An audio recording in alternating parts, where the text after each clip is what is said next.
Welcome one and welcome all to the greatest show of them all. It is, even though some people don't know it exists, once again, the NFC East Mixtape, which you can watch on the Blog of the Boys YouTube channel for Dallas Cowboys content or the Bleeding Green Nation YouTube channel for Philadelphia Eagles content. He is Brandon Gowton from Bleeding Green Nation. I am RJ Ochoa from Blog of the Boys. BLG, tell the people that we've been doing this for a while to get on YouTube. We know that you want a podcast. That's out of our control, but this does exist. Yeah, very surprisingly, and by surprisingly, I mean not at all, because we don't really publicize it a lot. But the surprising element to me was that the Philadelphia Eagles lost this week, and I saw Eagles fans being like, "Hey, we need the mixtape." So that's kind of funny, because I would not have anticipated people wanting to hear about the Eagles losing 3 games in a row. Cowboys also did lose, so we'll get to that. But yeah, here we are talking to you on YouTube, not podcast audio, YouTube only. I'm sure there's a way I'm sure there's ways to convert the YouTube to audio, right? I'm sure there's sites out there, methods. Yeah, and I also think this is not an ad, but if you have, my mom has YouTube Premium, and that allows you to like download stuff, you know, like my parents travel on. I think that, I'm not certain, but I think you can like download and play audio only, something like that. There is at least a YouTube way out there, not an ad, but also, you know, like, or you could, like, I know, like, it's annoying to not have the podcast. I totally feel people on that, but if we're gonna do the show, you can't be like, well, I'm not gonna. You either like the NFC East Mixtape and you're gonna find a way to watch it and consume it, or you don't. So I don't want to be like, I'm not trying to be too mean here, but like, you kind of have to deal with what it is. This is more of a philosophical discussion, but you and I, we have found in our years of doing this, are really similar in a lot of ways. And we both love podcasts, listen to a lot of podcasts. I have definitely become one of the people, like I've seen a lot of data that a lot of people primarily consume their podcasts over YouTube now. Like there's a lot of shows that I used to only listen to that I now, you know, here in the office, throw up on YouTube in the background, whatever, while I'm doing X, Y, or Z. So we could be that for you, whoever you are. That's kind of if one of my favorite podcasts went to YouTube only, I would be annoyed for sure, but I would find a way to consume it still. Yeah, like again, maybe you can't consume it while you're driving or you're working out or you're walking through the grocery store the way you could in your earbuds or whatever. But like I said, there's got to be a time where you fire up the iPad or something. You know, whatever, like we make it through as a collective. Are you in or are you out? Oh my gosh, the diehards here. Eagles Girl 52 is kind of the perfect example. Says I used to be able to listen to y'all as I did my groceries, etc. And so we appreciate you, Eagles Girl 52, because Eagles Girl 52 found a way to get here and has adjusted and amended her life so that we can all be together. Brandon and I are very, very thankful for that. And Brandon and I would have it be a podcast if we could. So we're not mad, but we're just addressing the issue that we continue to run into. But I don't want casuals here. I want people who are committed to this, or get the hell out of here. That's how I feel about it. I mean, I want everyone to listen. I'm not trying to be mean to anyone. Like, please come in and listen. Everyone's welcome. But if you're gonna be like, man, it's too hard, then get out of here. Don't even watch then. Don't even listen if it's too hard. I'm sorry. If you don't want to watch, that's fine. But maybe just like the video, subscribe. Like those things help. You know, so just do that. You know, just dip in, check that out, whatever. But okay, so it's Wednesday, December 10th. Everyone has turned off the show after I've 2025. Happy Hump Day. You said it, not me. The Eagles lost on Monday night, losers of 3 straight games, and I will tell you, because we're talking about the Eagles first, because we go in divisional order. Every Cowboys fan was super down over the weekend. It felt like everything had slipped through their hands. Like they just could not, you know, afford to slip up. And the Eagles said, we got you. We're going to give you a lot more hope across the final 4 weeks of this season. And it was Jalen Hurts individually who did it. What a choke artist, Jalen Hurts. Loser. I mean, this is pathetic of you to say he's a choker. I mean, I'm just jumping on. I'm just stirring the pot while I can. That's really all I'm here to do. Yeah, I mean, he did play poorly. It's absolutely fair to criticize him. But I think the criticism is way out of line for this game. He's been really bad. Like, don't get me wrong. But, I mean, he hit A.J. Brown for a touchdown. Like, even the tip interception off of A.J. Brown's hands, like, that's on A.J. Like, I think there are games where he deserved more criticism than this one. But this is the one that is, like, getting the headlines, if that makes sense. Yeah, I also don't think it's like you can say he's played poorly, and he has, but he hasn't played like this poorly each week. That's not true. Like, 5 turnovers one game is obviously extreme, and it's not like, oh, I'm worried he's going to do that again. down the stretch here. Like I'm very confident he's not going to turn the ball over 5 times in a game again. Clip that if it happens. So I had a friend who at a house party once didn't know that there was a glass door, and he was like excited to get there, and he ran in and like broke it, right? Like I've just kind of walked definitely through. run into a screen like that in my Right. So lifetime. it wasn't like an insane act of belligerence or anything. He just truly didn't see it, but he broke it. And so, like, I don't know, a few months later, we were there, and not to be like all back in the day, whatever, but this individual was the one who was tapping a cake. He was using the the tap to set it up, whatever, for the evening. And I was watching him, like I was talking to somebody, and I saw him do it, and I saw him break it. I saw it just like break in his hand, and I could see the thought in his mind go like, everyone's gonna say I'm the dude who breaks stuff at this house. Like, you know what I mean? Just because it was the coincidence of it happening. And so like sometimes things like that happen that are beyond your control, that are just like, oh my gosh, like this is gonna be what everyone throws in my face. And so the turnovers in general are that for Jalen Hurts, but the 2 turnovers in a singular play and the monstrous inkification of it all, like it's that's I think that's why it's so like soaking wet in just memeability, if that makes sense. Bad Jalen game.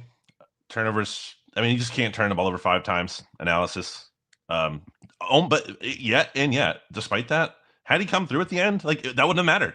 He would have had Tony 4 Romo had a interceptions Monday at that night point. game like that once upon a time. And like you said, he had a touchdown pass to AJ Brown that was dropped basically late in the game. So like that's why I don't think it's like fair to say he choked, because he definitely didn't play well, but he also was let down multiple times, specifically by AJ Brown, which was tough and not a good AJ Brown game. Even though he posted good numbers, I thought like he kind of reminded me of 2020 Alshon Jeffrey out there at times. It's like the way he was running around and just clearly heart not in it. And I mostly blame him for that, but I don't like 100% blame him for that. And this kind of ties into the Jalen of it all too. I think everyone on offense is not playing with confidence. Like I don't think that's just the players at that point, and they've created this like toxic environment on offense, and it's so stark when you look at like the defense and the swagger they play with. It's so night and day that I don't want to sit here and tell you like, well, they can't possibly play well because they're sad, but like there is a human element to this that is very real, and they just don't have it. They clearly just do not have it. There's people saying that actually this game was kind of encouraging from a film perspective on the offense, because it's like if you just take out the turnovers, kind of hard to do. And I don't even think that's crazy to say, because that's our own Johnny Page at Bleeding Green Nation did a good film breakdown about that. But like the bigger picture, you zoom out, the Eagles have scored 8 touchdowns in their last 5 games. Only the Las Vegas Raiders have scored fewer touchdowns. The Eagles play the Raiders this weekend, by the way. So, like, it's pathetic. It's the most expensive offense in the NFL, as I come on the show here and say every single week, by far. And the fact that they just cannot get it going. Can't even be a mediocre offense. I've seen some people say, like, oh, the offense is mediocre. No, it's not. That would be a massive upgrade. The offense sucks, like flat out sucks. It's terrible. It's awful. It's so awful. Aesthetically, like to watch, it's just so incredibly boring. And results wise, it's terrible. This is their worst. Okay, this is the Eagles' worst offensive stretch in 13 years. You have to go back to Andy Reid's last season in Philadelphia, total disaster, 2012, to like have an offense that's been this unproductive in terms of points scored over their last 5 games. Like it's just so pathetic. There's no answers. The quarterback isn't providing them. And you would like him to do that based on he's the quarterback and he's getting paid $250 million to try to lift the team up. But he can't do that. The offensive players can't do that. The coaching staff can't do it. It's kind of disaster. It's not kind of disaster. It is a disaster. And it's a shame because the defense deserves better. This Eagles defense is really good. They had a bad game against the Bears, obviously. But like they have been a really good unit, and they played well enough to win that game on Monday night. They allowed 19 points in regulation. Chargers scored a touchdown their first drive, and scored another touchdown the whole game. Like how do you not win that game with an offense that has all this talent, is all this resources invested in it? So just a really pitiful performance. A lot to react to. One, you talked about the human element and being sad or but I'm not trying to minimize that, but that was kind of the blanket you threw over it. and how it is real, right? Like how you can't just like snap out of it because you're talented or whatever. I recognize the low hanging fruit that is 2023, but like that's an example for a reason. Like that literally it happened. Like, and they were less talented then. I would offer personally, because Saquon wasn't a part of that team, but they just fell asleep. You know what I mean? They just couldn't get out. We've all been in ruts in life, right? Like we've all had moments where it's just like, I don't feel like doing this, I don't feel like doing that, and you're just going through the motions. And I don't know I don't think anyone knows what that is with the Eagles, but it does, the outsider's perspective does seem like everyone manifested it. You tweeted, and I didn't get a chance to bring this up in the mixtape right after because Stats was here, and I'm happy about that. But you tweeted in the Cowboys game after the comeback and everything. You said that was a tough game for all the Eagles do is win crowd, or like the Eagles fans who were propping up the record because specifically about Sirianni too. Yeah. But right, yes. But like, because there was before the losing streak, a lot of, I don't say a lot, but some Eagles fans were saying, why are people mad? Whatever, they look at them, yes, they're 8-2, they're winning games. So like, it was to that crowd, and that point has been amplified, 2 more different times, obviously with 2 more different losses. But to that point, I'm not accusing anybody like you, but like, it does seem like everybody almost like willed this into existence, almost like manifested this. I'm not this. What? You wrote about this for SB Nation. Right. Well, it just feels strange. And like maybe the problems were if that's not true, then you have to say, and I think this was kind of the case in 2023, because they had all those shaky wins through that first half of the season, like the Buffalo game that year, whatever. So then they were this team all along, and they were just catching the right side of the coin flip. You know what I'm saying? Like, it can't be like, oh, everything was just good, and now it's 0% good. Like, they're the same team, or they manifested this is kind of my point. And I mean that seriously. Who manifested? The fans manifest. The fans are no. The fans for the team. I think the roster did. Like, they were so like unhappy. The take about fans, like, oh, you guys should be happy you won the Super Bowl. Like, I really don't have an opinion on that. If some people want to be happy, great. If some people want to feel like, hey, they won the Super Bowl last year, but this team should be better, that's up to them. Like, you have a right to demand more from your football team. So I'm not talking about the fan perspective on this, but like the AJ Brown of it all. AJ Brown's kind of the microcosm, I think, of saying like, this sucks. Before, things obviously sucked. You know what I'm saying? Now it's like, well, dude, you were right. Although now AJ Brown, it's like, well, dude, you said it sucked, and then you sucked. So like, everything really sucks now. Mm-hmm. So my point is like, when was the last time everything was good? I guess is the best question to ask.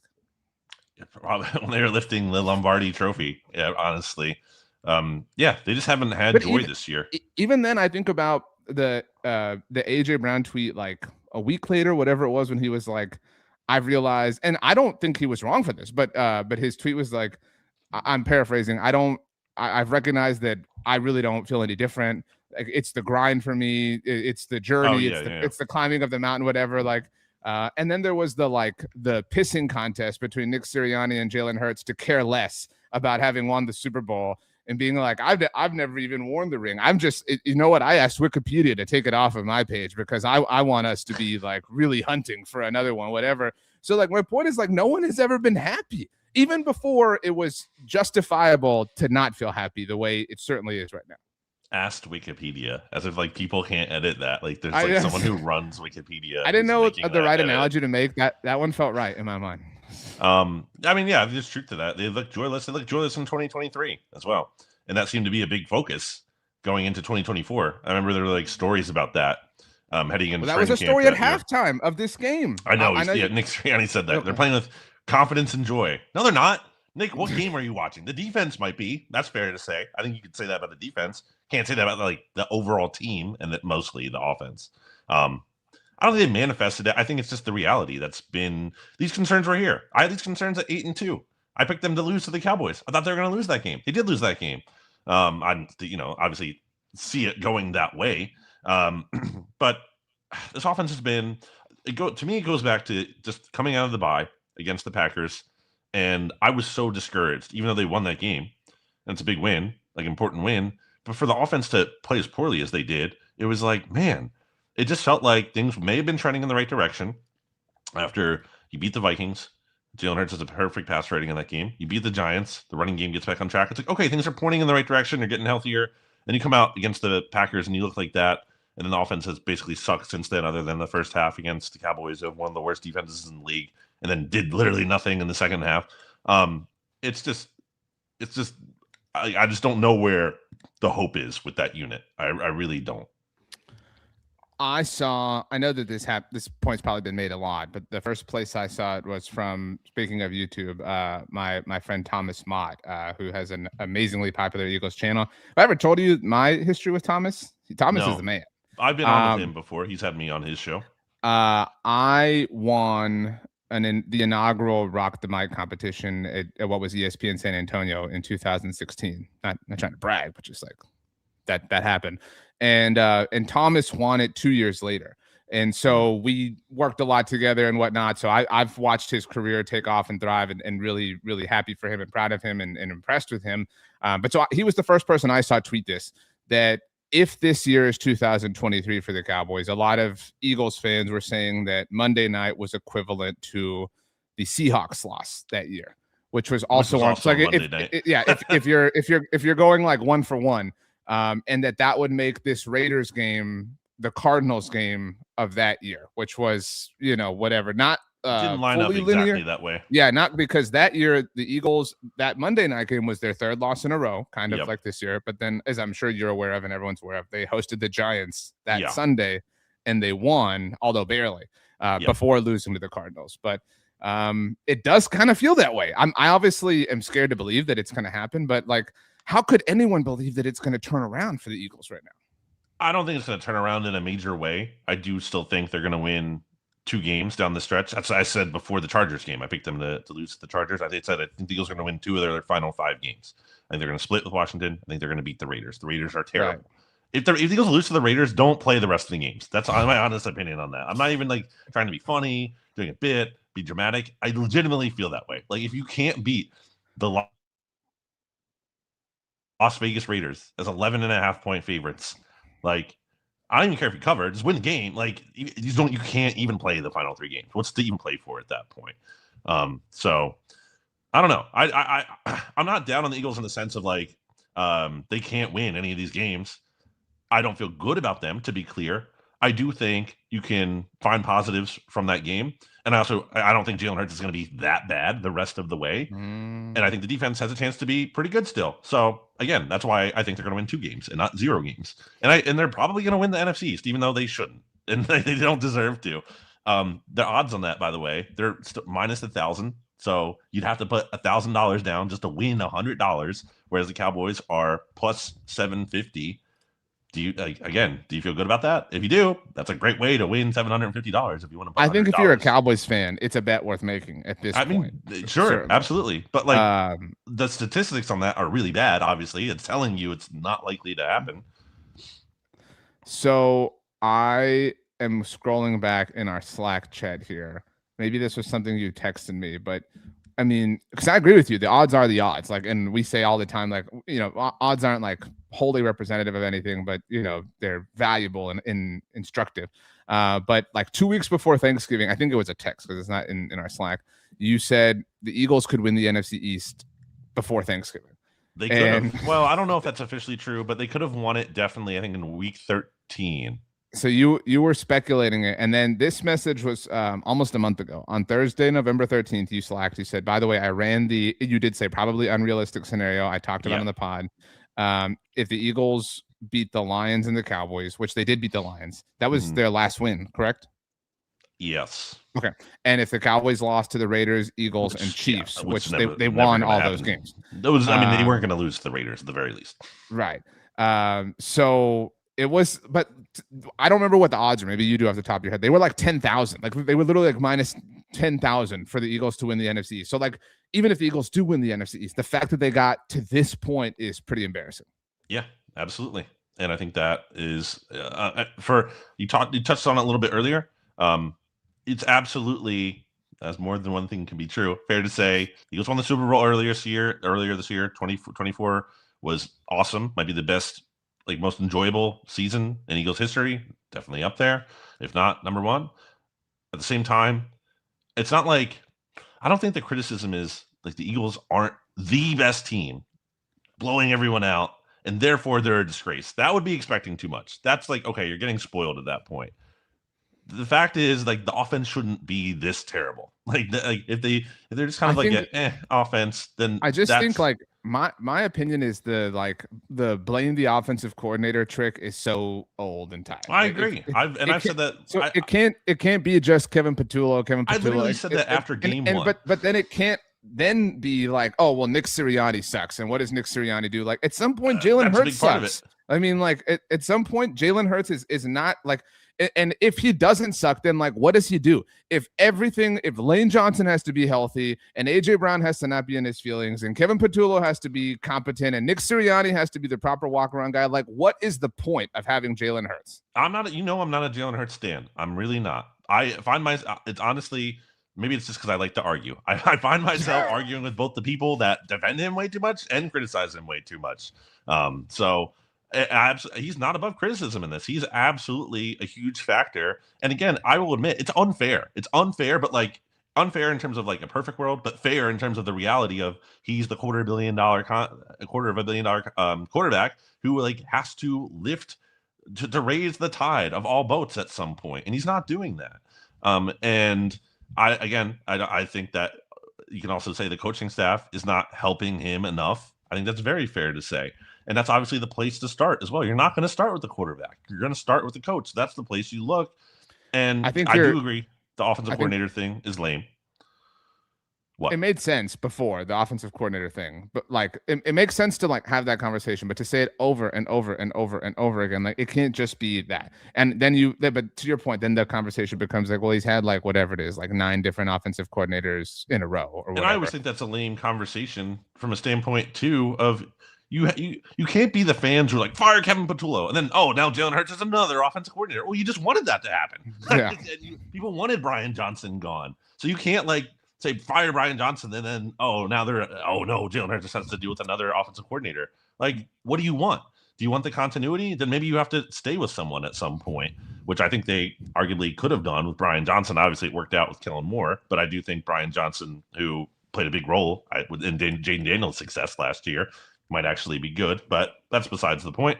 I think ultimately, you go first. There is a reality of the Eagles season going this way is like inevitable at some point. It's just hard. It's very hard to repeat. It's very, very hard to do. Teams just do not. I know the Chiefs did it.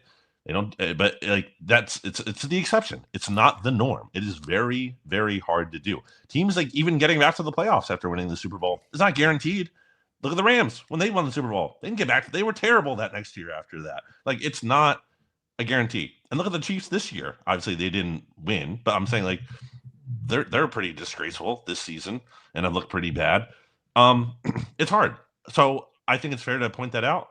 I think it's also fair to point out that Nick Sirianni has not done a good enough job this year. Jalen Hurts has not done a good enough job this year. And you can criticize that. And it doesn't mean you have to fire him or bench him, although I was also saying the weird thing is some of these things that are being said about Jalen Hurts and Nick Sirianni were also being said last year. So it's not just like, oh, we all loved them. They won the Super Bowl. And now because they're bad this year, everyone flipped. It's like, no, these conversations were happening before. They won in spite of those things, but now they're not winning in spite of those things. They're actually losing because of those things. So it's absolutely fair to talk about. Like a big conversation in Philly, RJ, has been like, oh, are they going to bench Jalen Hurts? They're not going to bench Jalen Hurts. I will say, I don't think that conversation should be met with this like righteous indignation, which it seems to be met with, because I know on face value, it's like ridiculous to bench the Super Bowl MVP from earlier this year. At the same time, just from a science standpoint, it'd be very fascinating to see what the offense looks like with Tanner McKee, who I think is very good, by the way, independent of Hurts. I'm not even saying like I think Jalen Hurts stinks and therefore Tanner McKee is good. I'm just saying I think Tanner McKee, independent of whoever is the starter, is just a good player. I really do think that. And also, do we not learn anything at some point? Like once upon a time, people were like, oh, you can't bench Carson Wentz. You can't do that. Jalen Hurts isn't going to be an upgrade over him. And then you put Jalen Hurts in, and then they go on a run. Same thing with Carson Wentz and Nick Foles. Oh, you can't put Foles in. Like, maybe you're wrong about the starting quarterback. And I'm not even saying that, again, it's not going to happen. I'm just saying that, like, we should at least be able to talk about it. No, I I agree with that. I think it's the same, like beyond the like righteous indignation stuff. It's also practically not a real solution, right? Like it's something you talk about, but like given the like obviousness of the situation, it can't happen. And that's also Madden, why you could do it, but it's not right. Madden But because there's human beings involved. this is maybe a hot take in your neck of the woods. If I were starting arbitrary team X and I could, if I had to take one of Nick Sirianni or Jalen Hurts to be my head coach or quarterback, I would take Nick Sirianni over Jalen Hurts. No. I mean, I'm not saying I think Sirianni's awesome, but like that would be my choice. That being said, you bringing up the Carson Wentz thing is valuable in 2020 when he was benched. That year was, I know the Eagles had a formidable offensive line before that, but he was like the most sacked quarterback in the NFL that whole year. And their reputation had taken a serious hit. And then Jalen Hurts comes in. I think it was at Green Bay or New Orleans or something like that. It's Green Bay. Yeah, thank you. And New Orleans was his first start. Right. And it's like perfect. Like he's not sacked at all, and this was like as Twitter was, really learning that sacks are really large as a quarterback stat and whatever. So there's some version of like Carson Wentz was the quarterback absorbing all the sacks that could be on Jalen Hurts, or at least the discussion is worth having out loud. And that's why it would be, I love this question, by the way, from Michael Wright says, would I rather have McCarthy and Hurts together or Sirianni and Dak? Sirianni and Dak, 100%. There's zero doubt about that. But I hate that question. What would your answer be? I really hate it. You hate it because you don't want to say Sirianni and Dak. Well, I mean, I don't want a quarterback who just loses in the playoffs every year. Like that's okay. But you would have that if you didn't have Sirianni in the staff. I think, but then Mike McCarthy too. I think we've. Well, here's the thing. I think we've seen quarterback play good enough to overcome. We've seen quarterback play good enough to overcome Mike McCarthy when Aaron Rodgers won the Super Bowl. So then, therefore, I will say Mike McCarthy and Jalen Hurts. What if I changed it to Brian Schottenheimer? I don't know. There's not enough of a sample here. That's incredibly. I don't know. I guess Schottenheimer and Hurts, but I don't know. So your answer remains the same. Schottenheimer. I just don't have. I don't know what Brian Schottenheimer is after what 10 games or not 10 games, whatever 13 whatever games they played. My wife texted me, so she's more important. So sorry. I don't know what you said, but the last thing I was going to say. Okay, yeah, we've gone long on the Eagles here. Okay, then let's move on because the next thing was going to be the last thing you were going to say. It's just stirring the pot a little bit more, but these are the playoff quarterbacks at this moment in time at Week 15.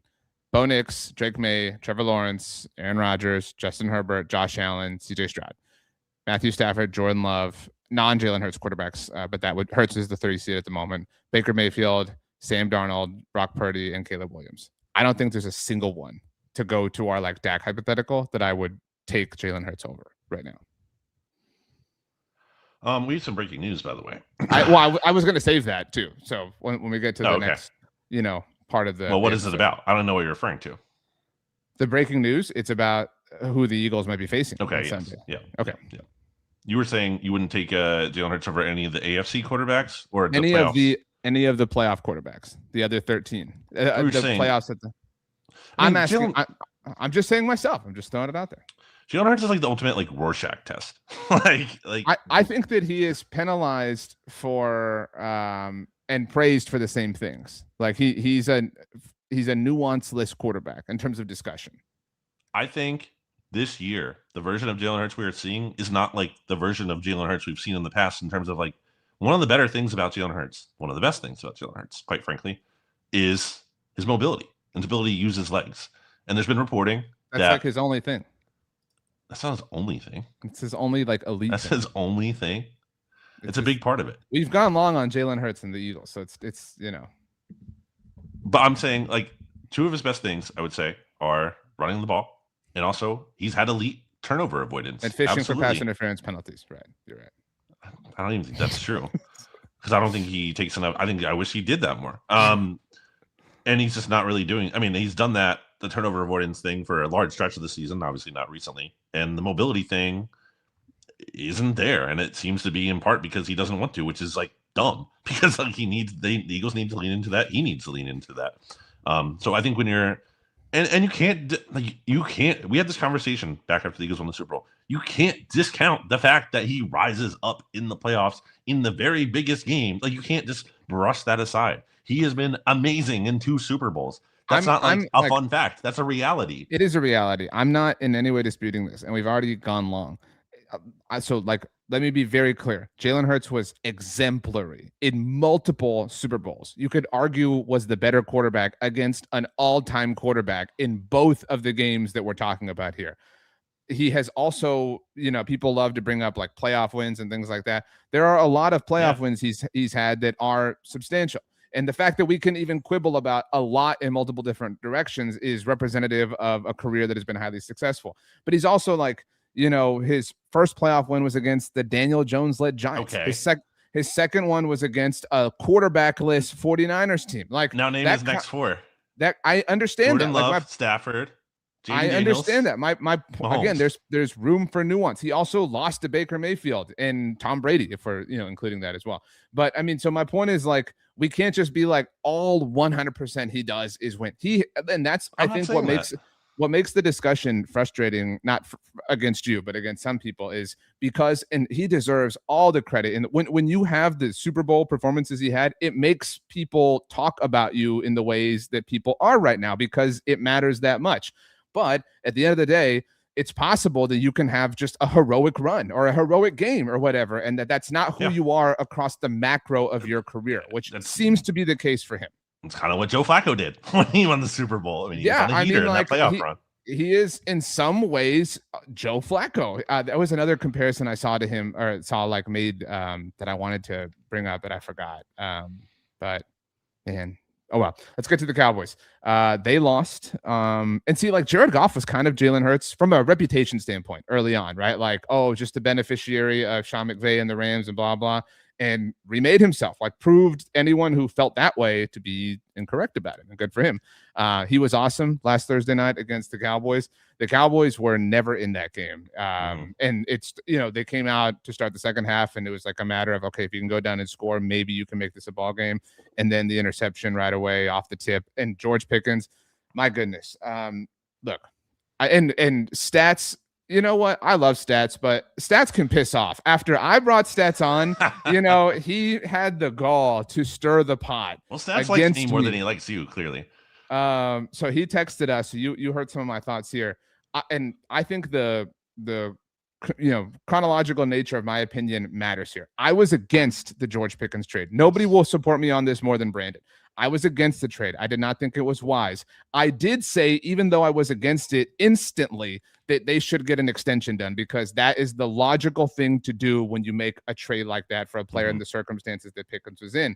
And had they done so, even despite what happened last Thursday night in Detroit, it would be a huge victory, a huge boost. I would have stood up and applauded the Cowboys front office, and I would be defending it even more than I am now.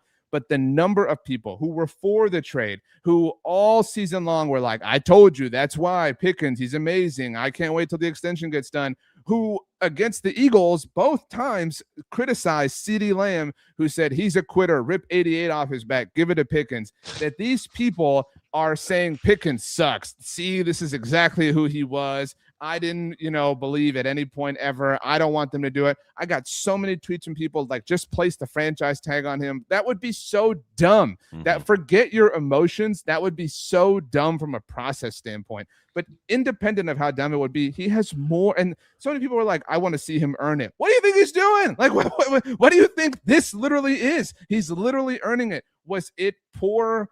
I don't even want to call it behavior, but was it poor effort visibly? Yes, it certainly seemed that way. And it seemed that the coaching staff felt that way, that it happened a few weeks after he was benched, him and CeeDee, to be clear, to start the Raiders game for issues that upset Brian Schottenheimer is not a good look. But my goodness gracious, Cowboys fans need to chill out and come down from Mount Pius. And in fact, I would have offered him the extension on Friday. On Friday morning, I would have been like, this is the time. Like, I will totally get this deal done right now because I waited around and did some stupid stuff. Now it's time for me to strike while the iron is hot for me.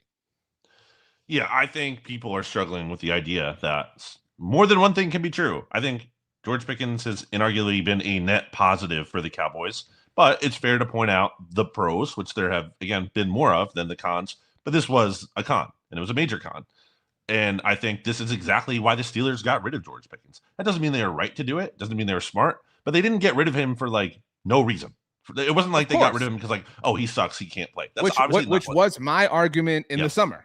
Yes, right. Yeah. Like, there was a reason behind it. It might not be a smart reason, but there was an impetus for it. And this kind of lack of effort and terrible game was the impetus, because they were like, this guy's good, we know that, but we're probably not going to pay him because this isn't fit for us, culture or whatever, and we don't want to do that. So we're going to get something for him.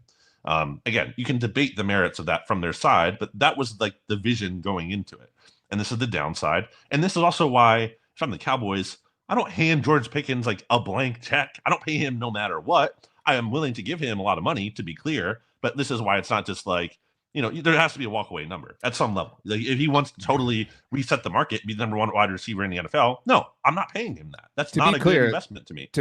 I'm not even disagreeing with you, but to be clear, they empowered him to have that ability by walking into this situation the way that they did, which is my long-standing criticism of how they operate. But I'm not even mad at the Cowboys. So I think Brian Schottenheimer's handled it the right way. I think Jerry Jones has handled it the right way. They've all said the right things, done the right things. I'm certainly interested in seeing how Pickens responds this week against Minnesota. But these fans who, and I'm a fan. Like, I'm not in any way trying to act like I'm better or anything, but the same people who with me stand and criticize the Cowboys front office for delaying are saying, nope, I only want to pay him when he's perfect. What? Yeah. Like that? Like that's so stupid. This is who George Pickens is. Like, you have to either accept this risk or not. Like, you have to live with this downside. This is the reality. I'm fully fine paying him.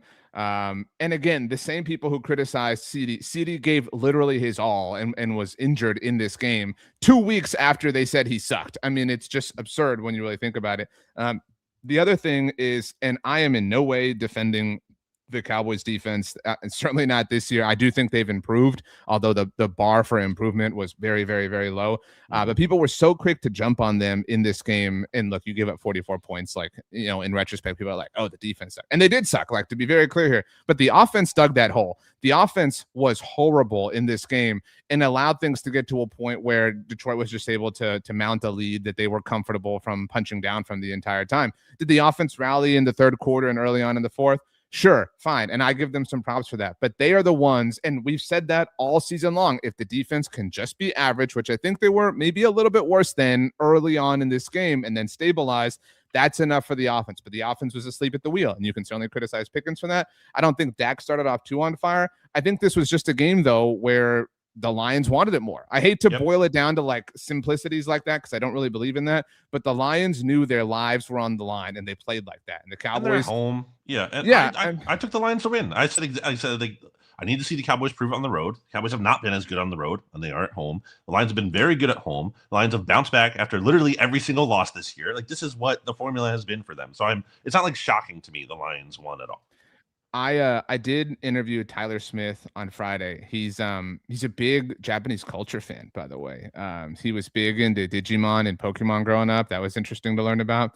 And he's played Ghosts of Yote. Ghosts might be single. I just started that recently. I've not played it as much as I would like to, lack of time. But yes, yeah. Are you familiar with the first game? No, so he and I were talking about this, and he told me to go play that, obviously, and then to go play this. It is the most beautiful game I ever played, and just in terms of like the visuals, it's just like, that's not when you play. That's not why I play a video game. Like, you're obviously playing it to like do the stuff, but there are times where you catch yourself being like, "Wow, this is like beautiful." Well, so in addition to sharing all of that, he also noted that Shoddy told them, in the aftermath, and just to like pick yourself up and dust yourself off type speech. That if they want to be, a team who wins the Super Bowl, at some point they're going to have to go on the road and beat a really good team. And they didn't do that last Thursday night. And so you can argue that they failed. And I think everyone was really down. And that's why, when the Eagles were across midfield, it really seemed like, oh man, like this is about to blow up in smoke. Because if right now, I don't know what number I'd put on the Cowboys playoff chances, which are really boiled down to winning the NFC East. They're alive for a wild card, but pragmatically and practically, that seems pretty difficult because they would need multiple teams to collapse, as opposed to relative to the NFC East, they need a singular team to collapse. And the singular team they need to collapse happens to like love collapsing. And so that being said, I feel really good. I mean, really good in like a fan way, really good in like a this is possible way. I'm not saying like really good, I would go bet on it way. But if the Eagles had won, it would be very difficult to imagine that they would lose 3 of their remaining 4. I feel very confident that Dallas can win out. And I think like I am not the sunshiny, positive, hey, y'all are being too hard on the Cowboys person, but I really felt like that was the case last week.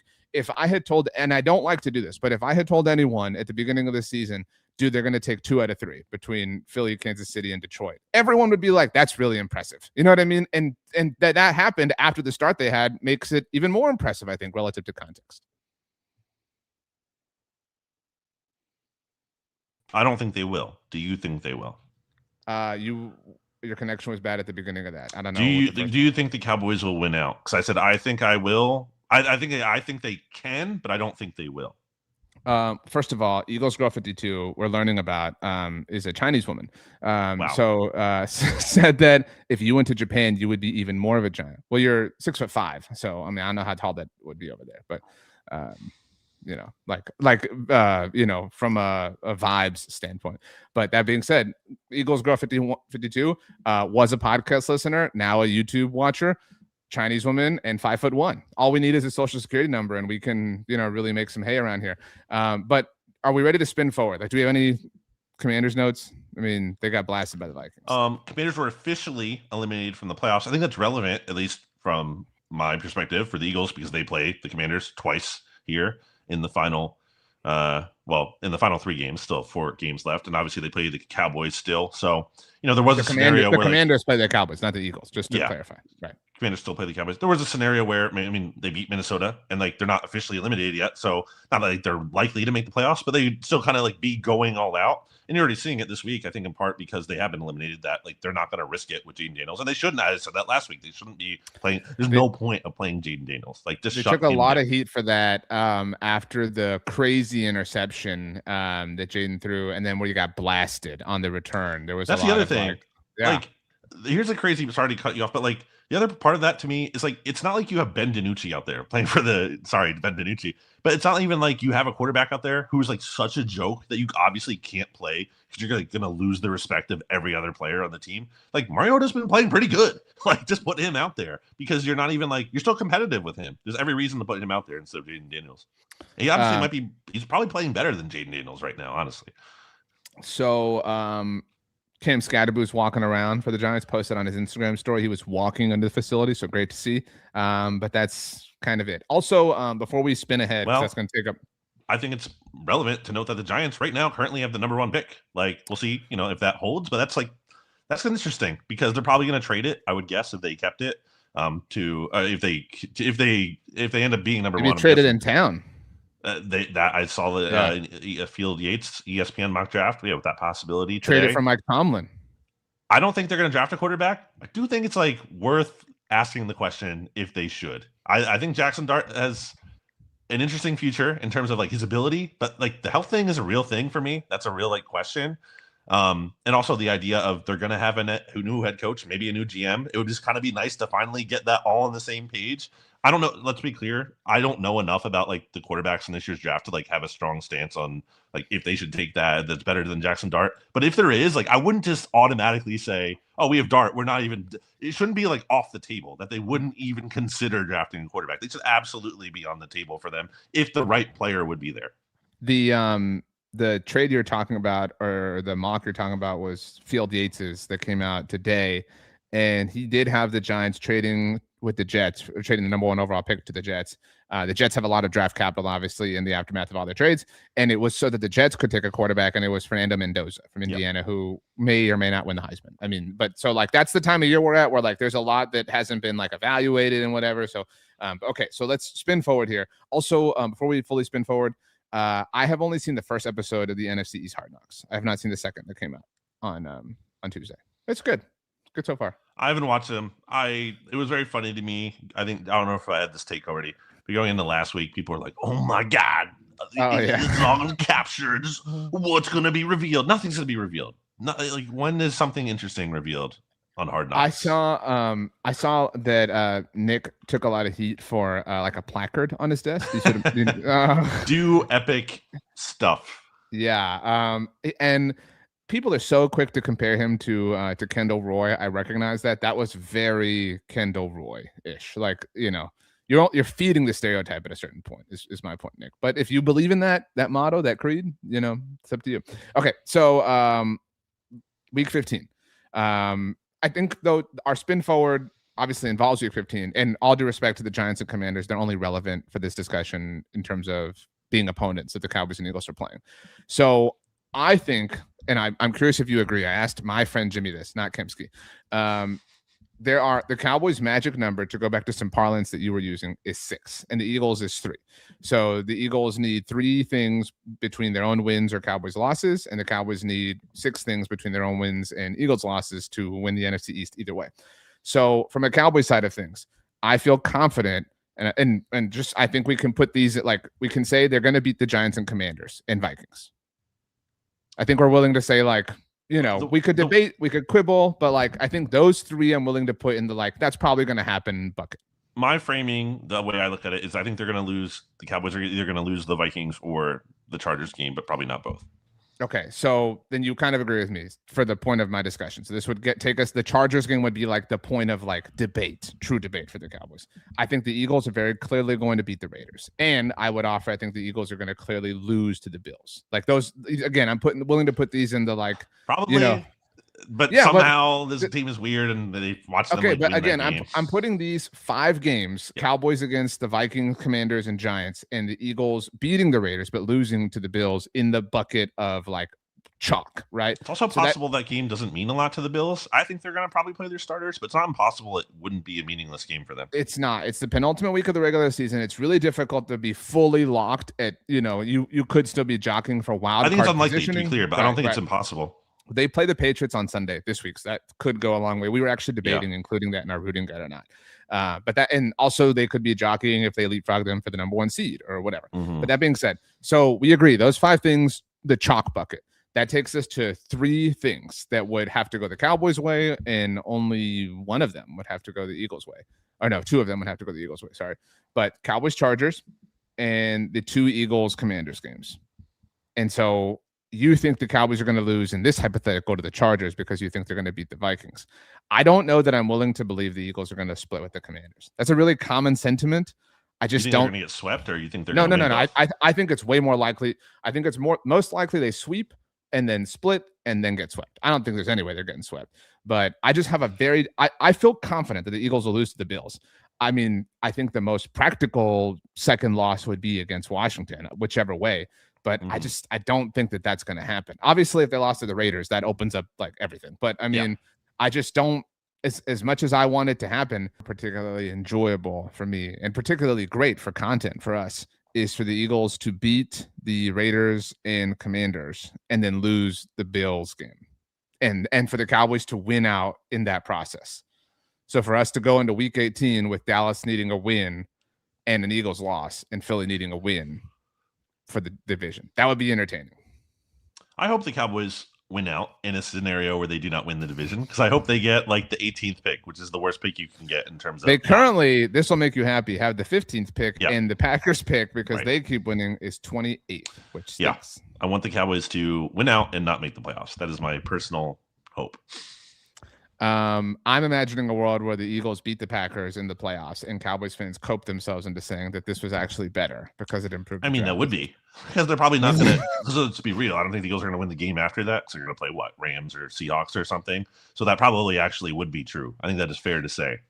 So let's get to the games, this week's games. Now we do these in chronological order, and I guess we'll pick New York and Washington, who play each other. In fact, let's get that one out of the way.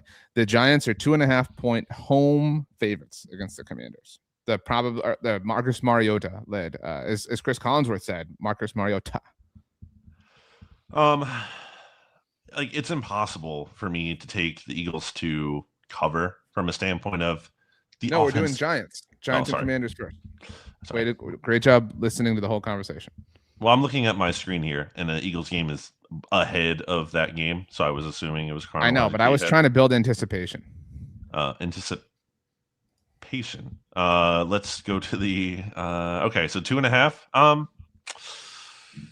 Giants are coming off a bye. I'm gonna take the Giants because they're coming off a bye, and I don't know.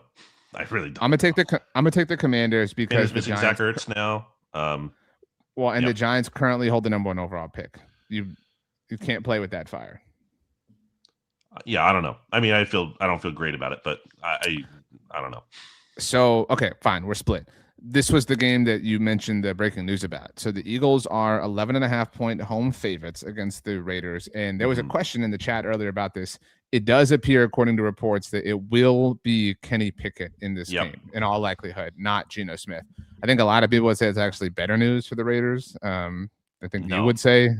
Well, I'm just saying you're very anti-Geno. Like it is. I also am very. I saw Kenny Pickett play for the Eagles in training camp, and it was a terrible experience. I wanted to say it this way: Kenny Pickett could be the Jonathan Gannon here, right? Like if the Raiders game is the Cardinals game, like the son who returns home to ruin everything. He has that, and I wanted to save this for this part of the discussion, but in a moment where people are calling for Jalen Hurts to be benched for Tanner McKee, not even obviously for Kenny Pickett. Like if Kenny Pickett went off against the Eagles defense, like I'm trying to conceive of the funniest possible scenario here against the Eagles defense. It's playing very, very, very well. Like that would invite a number of questions and antagonists. I would be shocked if it would happen, just from the standpoint of I think Vic Fangio has earned the benefit. A great comment, by the way. I mean, in fairness, he played. Yeah, he did throw a pass, which is was one more pass than Dak Prescott has attempted in a Super Bowl ever, and might be ever. So, Kenny Pickett he was also on the field for the final kneel downs as well. So he is a Super Bowl winning quarterback, you could say. Him and Jalen Hurts are equal in that sense. But yeah, I really did not like the Pickett trade last year. And honestly, I think you would back me up on this. Like I kind of liked Pickett a little bit, like when he was coming out. Like I had some hope for Kenny Pickett. I wasn't always a hater of his, like a lot of people were.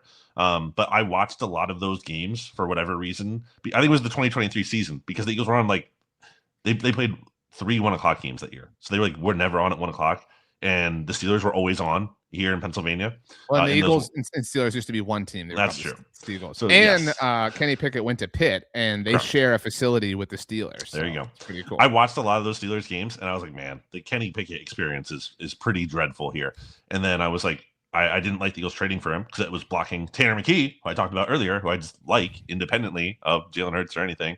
And I thought that was a bad trade. And then I watched Kenny Pickett stink it up in training camp and preseason games last year. And I'm like, what are we doing? And then he got hurt last season, and he had to play. It was like playing through a rib injury. I'm like, he shouldn't even be playing over McKee if he's healthy. To his credit, he did help blow out the Cowboys last year in that Week 17 game, which helped the Eagles clinch the NFC East. So great. But I have long said that Kenny Pickett is not very good. And Kenny Pickett was able to wear the Kelly Green uniforms and beat the Cowboys when Jalen Hurts was not. There you go. That's interesting. Wow. Huge controversy. That's able to wear a jersey color. I recognize how bad the Raiders are. I am not laying 11.5 points on the Eagles against anyone. So I'm taking the points, but they can't score. I agree. I'm spread. I agree. Like I know that we keep uncovering all these statistics as a society about the Eagles, and that there was the Jalen Hurts double turnover thing that we talked about. But I don't even know how to look this up. But I imagine that there are very few instances of an offense being this dreadful and the team being this successful and then still being a double-digit point favorite the very next week after no offense whatsoever. But I mean the Raiders are that bad, so I will take the Eagles to win, but I will take the points because obvious. Yep, agree. Totally agree. So that is a noon game this week. So get a nice little break. The Cowboys play on Sunday Night Football. Their second straight primetime game. Third if you count Thanksgiving. Oh, it's not a primetime game, but I forecast, not even forecast. I told you this was coming. I told you we're going to get the Cowboys in your lives over and over and over again. They host the Vikings. First game at home since the Thanksgiving Day game, but first Sunday game in general since the Eagles' 21-point comeback, but 6.5-point favorites against the Minnesota Vikings. I'll take the Vikings to cover and Cowboys win. The Vikings are still technically alive for the playoffs, but it's very, very slim. but I think that was kind of significant as they beat the Commanders, and so they still have like kind of motivation to go all out. But Cowboys have been too good at home, and I think they're going to bounce back after a little mini bye for them having last played on Thursday night. So Cowboys win the game, but the Vikings still have talent. They will fight, but they also still have JJ McCarthy, and that's not going to be good enough even against this Cowboys defense. They are going to lose the game by like a field goal. So they'll cover, but lose. I think this is the like Cowboys puff their chest out game. This is the like they go off and everyone's like, oh man, could they do it? The Eagles are going to lose to the Bills and blah. You know what I mean? Like the conversation gets really loud. I think this is their like finest hour type game. I think they win like I'm gonna say like 34-20. Like I feel, and some of that might be like a late touchdown to make it look worse. But I'll take them and I'll lay the points. I don't do that often with this team. By the way, do you know the Monday night game this week? It stinks. I'll take a glance here and I see. No, I actually like that game. I don't hate that game. Pittsburgh, Miami. Yeah, I mean, they're both of those teams are still. The Dolphins have won what 3 in a row here. They're kind of.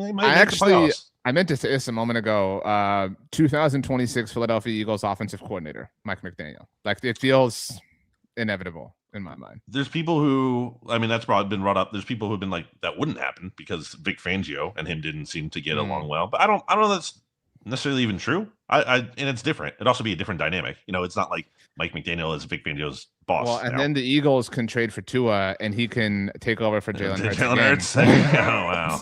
I would hate. I'm not a Tua guy. It would be cool to cover a left-handed quarterback like Kellen Moore. Once upon a time. I like Tua more than I think some of his biggest haters like him, but I don't. You like Tua because you went to Dolphins training camp and saw him. I think Tua can light it up at times. Yes, I think he is. He would be great for the Raiders. Like, if you literally have zero quarterback, honestly, put Tua on the Vikings right now. I don't know. That could be interesting. He's better than JJ McCarthy. By the way, I know we're getting ahead of ourselves. We're about to do songs, but next week is going to be awesome from a football fan standpoint. Tua is like Kirk Cousins, basically. Of Thursday night football. So it's interesting how you like Tua, but you didn't like Kirk. Huh. Wow. Thursday night football, we've got Rams in Seattle. And then there was all this discussion about the college football playoff schedule for the opening round this Saturday. Because that Saturday we have Eagles at Commanders, which obviously a lot of Cowboys fans will be hate watching. And then we have the Bears hosting the Packers. So we get college football playoff games that Saturday and 2 massive NFL games from an implication standpoint. But yeah. Okay. So are you ready for songs? Yeah, I'm ready. Okay. So I am going to go with what I believe is a Christmas song, but we already have it kind of on the playlist. This is not a Christmas movie. It's not even a movie technically, but it's a Broadway show, Rent, that is a movie. I added Seasons of Love a long time ago, which is the intro song to it. And for anyone who's unaware, Seasons of Love, the chorus was taken in The Office when Michael Scott leaves. Okay. But that's what I was going to ask. Right. But the main words of the song are 525,600 minutes. That's how many minutes are in a year.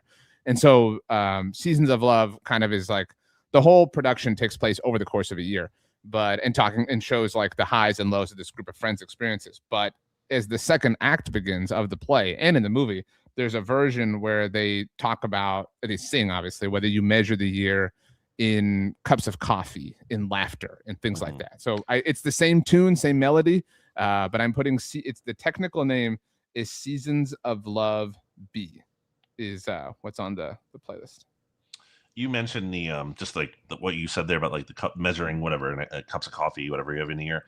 I really would like to believe that like when we die, you get to like know stats. I really wish that would be true. Oh, like a life wrapped. I really wish we could have life stats. That would be so interesting to me. How many bites you've taken, how many sneezes you've had, like how many liters of water. I just want to know all. I want to be able to know all of that. Miles I think that would walked. Be really times everything.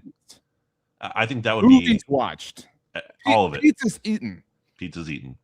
You should do a pizza wrapped. We're coming up on the new year. You should take a picture of every pizza you eat in 2026. That's not a bad idea. Did I tell you about the time in 20? Was it 20? I forget which year it was. Might have been 2021, where I made a New Year's resolution. I probably have brought this up before, where the goal of like the resolution was more about the activity. It was more like I want to commit to just something for a year. I remember this. Yeah, and I picked like I'm going to count the amount of change I find on the ground through the entire year, and I did it. And I was proud like that I actually fell through. And I was also curious to know how much I could pick up in a year. I think it was like $13 or something, which is like a lot of coins. And I walk a lot. So anyway, that's what your thing made me think of. My song choice, I'm going to say, is influenced this week by last Friday. I went to a Lord of the Rings. Oh, hell yeah. Like live music performance. Like, so they played. It was Lord of the Rings, Fellowship of the Ring, which is the first of the trilogy for people unfamiliar. And that was on the screen. Those people aren't here because the people who are here are familiar. That's very true. On the screen. And then there was a choir. One of Rachel's friends was in the choir. I don't want to dox her. I don't know if she wants her name not out there. So I'm going to say shout out to Rachel's friend in case doesn't want it to be doxed. Galadriel. It was Galadriel. Yeah, Lady Galadriel. And a huge choir. Adult choir also, and then like a children's choir too next to that, which is like really cool because then there were certain parts, where like the kids were, and there were like there's a certain song at the end of that soundtrack where like one of the kids does a solo and it's like incredible. The whole performance was incredible, and then you have the instruments down below too, the conductor and everything, really cool, really well done. I've had Lord of the Rings theme music stuck in my head ever since then because of that, and I hadn't seen that movie in a long time. Big fan of that series, but I don't usually rewatch The Fellowship for whatever reason. I like the Return of the King, the best, I would say. Yeah. And Two Towers also really good. So I'm gonna pick.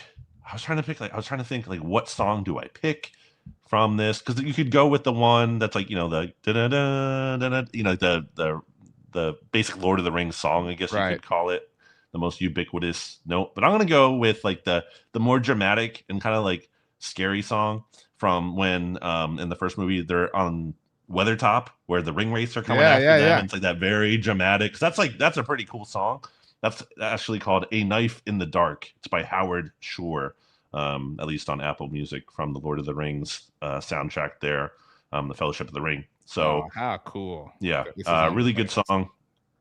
And I really want to watch. I've been meaning to rewatch Lord of the Rings with my dad. I really want to watch that with him. The extended editions. I really kind of just want to. I don't know if we're gonna like binge it and do a whole marathon, or maybe I think my goal is they used to do this on TNT where they would do all three movies, but on like Friday, Saturday, and Sunday. I kind of think I want to do that with him. I think that'd be really cool to do that again. So that's my goal. I'm glad you brought this up. I hope that you and Mr. Gowton accomplish this. Last Friday, we've all been in this like mode as sports fans. I had, what it's like the day after a game, and like when you're running like a million games, it feels like in a row. You're like, I got to do all this stuff again. Like I was kind of it's way less fun when your team loses, obviously. And so that was my like mood last Friday.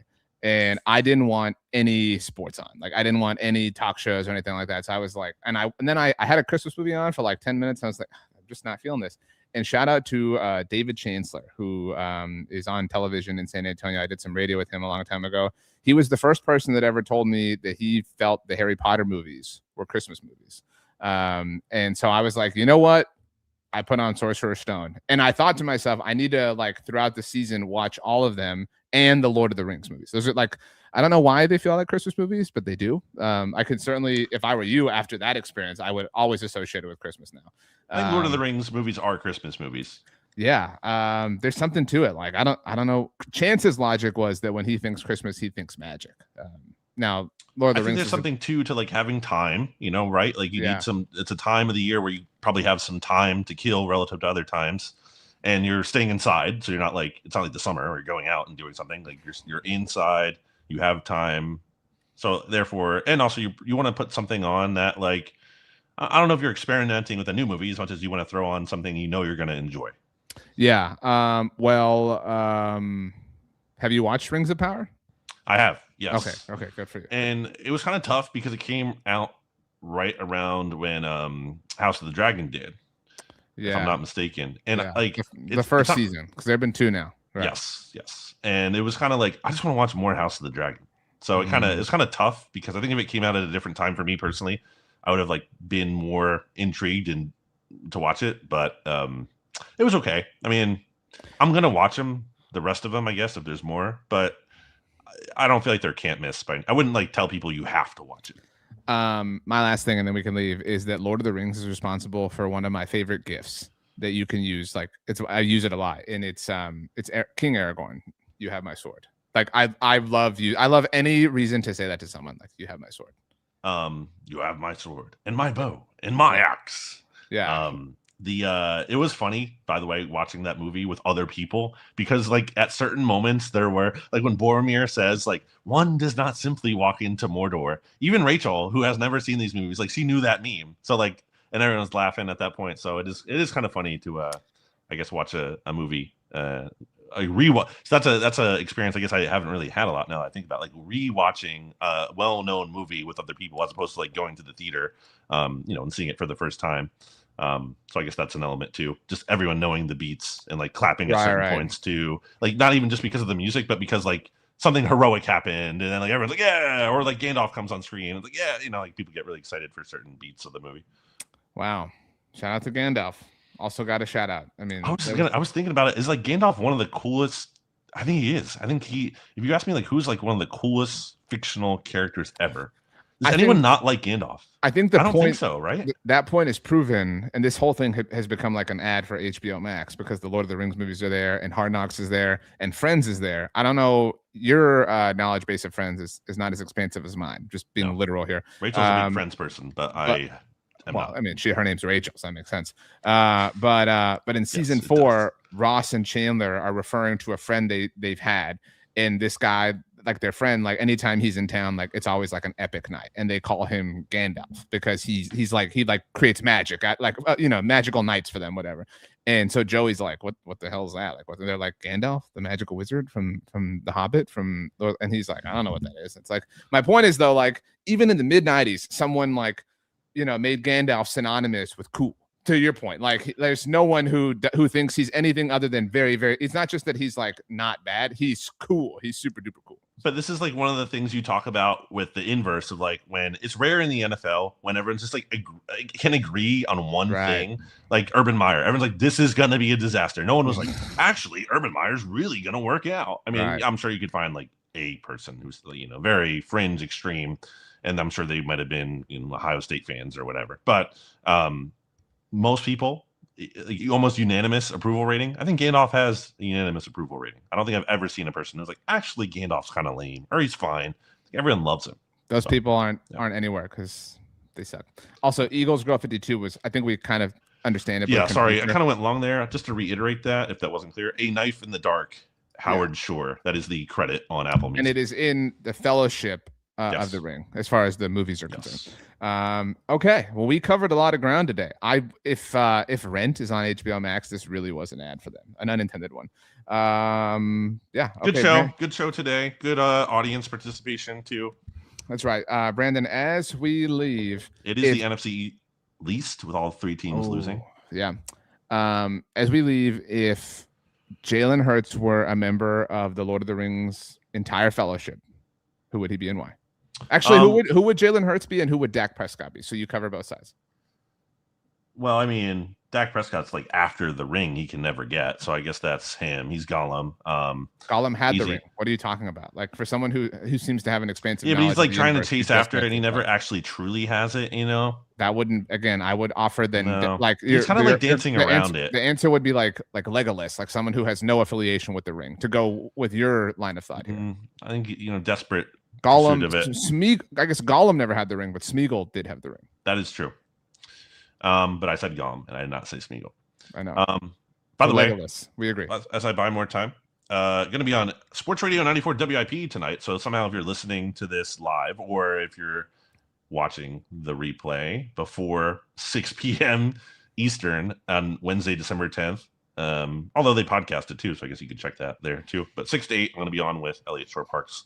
So check that out. A little plug. And then who is Jalen Hurts? Well, he has the ring. So Dak is Legolas. So I guess that makes Jalen Hurts Frodo right now. Like he has the ring. And actually like from a story standpoint, like it's the challenge of holding the ring. Like it brings with it, a lot of circumstances that you wouldn't necessarily want. It brings with it a lot of power, a lot of benefit, but also, bit of a tough scene. What he needs Galadriel. He needs Galadriel to show up and give him some sort of tool. Lane Johnson is Galadriel. Frodo is so like pathetic in those, at least in the Fellowship of the Ring. By the way, like it's just like, I guess that's part of it, but he really is truly just like so like wimpy and weak. I mean, he's a hobbit. Like that's the whole point. Like, but like just even, and like I like Elijah Wood. No shade on the actual actor, but the character is just like so like, it's just so funny to me how like just totally kind of okay. So Dak is Legolas and Jalen Hurts is Frodo. Brandon, I don't know. Sure. Lee Gowton's words. Okay. Whatever. Say ring and we leave. Who's Legolas? Or sorry, who's Gandalf then? Because like who is like unanimous? Who is the unanimous? Not ubiquitous. You must like unanimously approved. That's not true. It is. There's no one that thinks he isn't cool. No one. No. Okay. Well, who's your nominee? I don't know. That's why I asked the question. It's hard to. I already answered it. It's hard to come up with it. I almost said Big Dom, but there's a lot of people who are kind of like, so.